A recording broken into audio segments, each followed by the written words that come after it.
পক্ষেই পুরুলিয়ার কাশীপুরের পঞ্চকোট রাজ পরিবারের 16 কল্পের দুর্গাপুজো শুরু হয়ে গেল।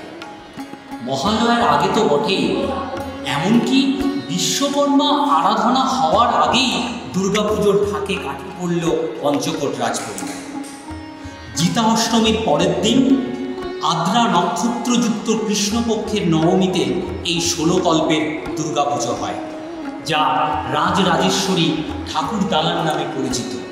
মা এখানে শিখরবাসিনী দুর্গা রাজরাজেশ্বরী দেবী, যা পঞ্চকোট রাজ পরিবারের কুলদেবতা।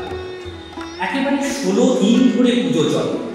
এদিন যেমনই ঢাকে কাঠি পড়ে বোধনের মধ্য দিয়ে পুজোর শুরু হলো, ঠিক তেমনই হলো বলিদান এবং ছাগ বলি, সেই সঙ্গে চালকুণ্ড বলি এবং আগমনী গানে মা এলেন এই রাজরাজেশ্বরী ঠাকুর দালানে।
পঞ্চব্যঞ্জন সহকারে শিখরবাসিনী দুর্গাকে ভোগ দেওয়া হলো এবং সেই ভোগ পাত পেড়ে খেলেন এই রাজপরিবারের সদস্যরা ছাড়াও বিভিন্ন ভক্তবৃন্দ এবং এলাকার মানুষজন।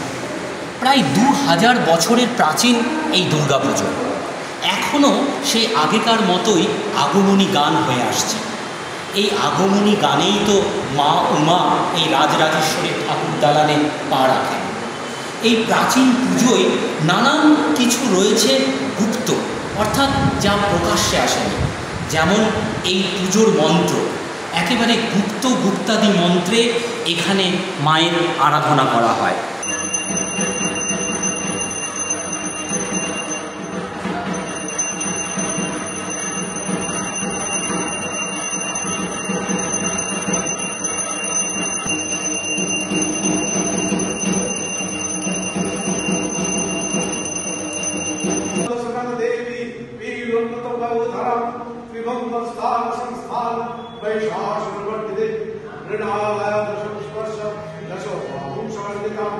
ভাদু পুজো তিথি হিসাবে হয় না, ওটা দিন হিসাবে হয়।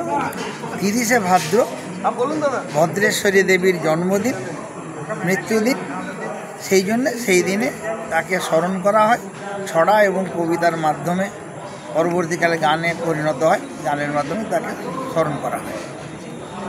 দুর্গাপুজো কিন্তু ডেট হিসাবে হয় না, তারিখ হিসাবে হয় না, এটা তিথি হিসাবে হয়। এই যে জিতাষ্টমীর পরের দিন নবমী, কৃষ্ণপক্ষের নবমী, আদ্রা নক্ষত্রযুক্ত কৃষ্ণপক্ষের নবমীতে মায়ের বোধন হয়। এটাকে 16 কল্পের কল্পারম্ভা বলা হয়। আজকের এই পুজোটা করেছিলেন ভগবান শ্রী রামচন্দ্র, অকাল বোধন করেছিলেন রাবণ বধ করার জন্য। তখন তিনি লঙ্কাভিমুখে সাগরের কূলে বিল্ল তরুর নিচে মায়ের আরাধনা করেছিলেন। অষ্টমীতে মা এখানে আসেন। তিনি প্রতিশ্রুতি দিয়েছিলেন যে আমার এখানে পুজো হলে আমি এখানে আসব, বিশেষ পূজা নেওয়ার জন্য মহাষ্টমীতে আমি পুজো নেব, প্রমাণস্বরূপ পায়ের ছাপ দিয়ে যাব। কিন্তু অষ্টমীর দিনে কিন্তু এই যে এটা তো থালার, অনেকে বলে যে থালা সোনার থালাতে নয়, যন্ত্রের উপরে পড়ে, দুর্গা যন্ত্রের উপরে। তো এটা তো ঢাকা থাকে বেলপাতে। এরা বিজয়া দশমীর দিন ঘট বিসর্জনের আগের মুহূর্তে অপরাজিতা পুজোর পরে বেলপাত গুছানো হয় যন্ত্রতে, তখন পায়ের ছাপটা থাকে। তখন কিন্তু রাজপরিবারে যারাই উপস্থিত থাকেন পুরোহিত কুলপুরোহিত সেটাকে উন্মোচন করেন, কিন্তু দেখেন পরিবারের সদস্যরা সবাই, আমরা সবাই দেখি। সিঁদুরটাও আপনাদেরকে দেওয়া? সিঁদুরটা ওই সিঁদুরের সাথে আরও সিঁদুর মেশানো হয় এবং পরিবারের প্রত্যেকটা বাড়িতেই ওই সিঁদুর দেওয়া হয়। তখন এই যে আমরা লাগিয়েছি, এটা কিন্তু ওই সিঁদুর। কথা আছে যে মল্লেরা শিখরে পা, সাক্ষাৎ যদি দেখবি তোমার শান্তিপুরে যা। মল্লপুর, এটা হচ্ছে মল্লপুর, এটা হচ্ছে শিখরে। শিখরে পা মা কল্যাণেশ্বরী যেখানে আছেন এখন বর্তমানে, সেই কল্যাণেশ্বরীকে যখন এনারা আবার নিয়ে আসেন ওখান থেকে, তো রাজা বলভদ্র শেখর সিংদেও এই লক্ষণ সেন বল্লাল সেনের ইয়েতে ছিল, সেই মাকে যখন নিয়ে আসে ওখানে বসলেন রাত্রি যাপনের জন্য। তারপর উনি পরিবেশ দেখে আর ওখান থেকে উঠলেন না, নদী পাহাড় জঙ্গল ওনার ভালো লেগে গেল। তখন এনারা বলল তাহলে মা আমরা যাবো কি নিয়ে? আমার একটা প্রতিমূর্তি ওখানে স্থাপন করো, যেটা তৈরি করছে কাশীপুরের ছিনাথ পোদ্দার বলে এক জায়গায়। সেই ছিনাথ পোদ্দারের কাছ থেকে প্রতিমূর্তিটি নিয়ে তোমরা স্থাপন করো। আমি 15 দিন যখন আছি, কৃষ্ণা নবমী থেকে একেবারে বিজয়া দশমীর দিন পর্যন্ত, তার জন্য প্রমাণ রেখে দেবো আমি পায়ের ছাপ।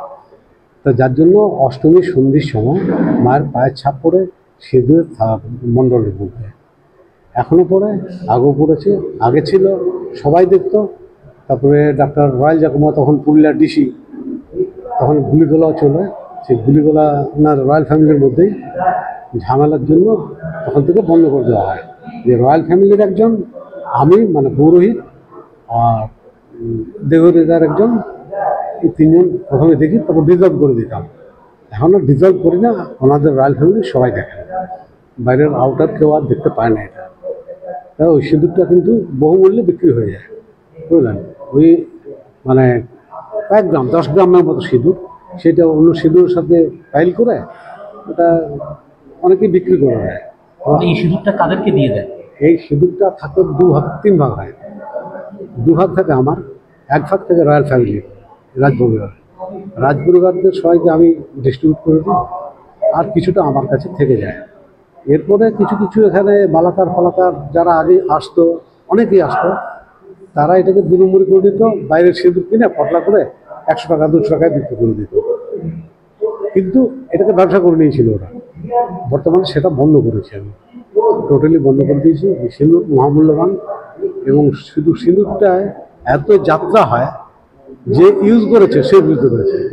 কেবল মেয়েদের একটা বিশেষ টাইম আছে, সেই পিরিয়ডের টাইমে মেয়েরা ইউজ করবে না। দেঘরিয়া দিকে রাজারা নিয়ে এসছে, দেঘরিয়া দিকে যতদিনের এই মা ততদিনের দেঘরিয়া, মানে আমাদের পূর্বপুরুষ ধরে এটা হয়ে এসছে। যেমন রাজাদের পূর্বপুরুষ তেমনি আমাদের পূর্বপুরুষ। তো আমাদেরকে রাজারা যখন নিয়ে এসেছিল, এইখানে আমাদেরকে জমি জায়গা বাঁধ পুকুর সব রাজা দিয়েছে, যে মায়ের এখানে দেঘরিয়া পুজো করে। আমাদের আদি ঘর ছিল সাঁকড়া, রঘুনাথপুর সাঁকড়া, ওইখান থেকে আমাদের বংশানুক্রমকে নিয়ে এসছে। এই পাঠা বলে আমার দাদু, আমার বাবা, কাকার কাকা সব করে এসছে। এটা আমাদেরই বংশানুক্রম পূজা। আর এটা মানে কি এই যে কল্যাণেশ্বরী আছে, ওই দেঘরেরও আমাদের যে ভোগটা হয়, সেই ভোগটা হয়তো সবাইকে বিলাতে পারি, আর না হলে দেঘরে মানে ভোগটা আমি সবাইকে দিতে পারি অল্প অল্প করে, আর নতবা দেঘরেই ওই ভোগটা খাই। ওটা একমাত্র দেঘরেরই অধিকার, আর কেউ খেতে পারবে না? মানে রাজপরিবারের সদস্য না, রাজার পরিবারে মানে আমরা দিব যখন, যদি দিই তাহলে পাবে, কিন্তু আপনার মতো করে থালাতে বসে ওটা খেতে পারবে না। ওই থালাটাতে বসে আমরা কোনো মানে যেন মহারাজা হয় তাও খাবে, ওটা আমাদেরকে দেঘরে দিকে খেতে।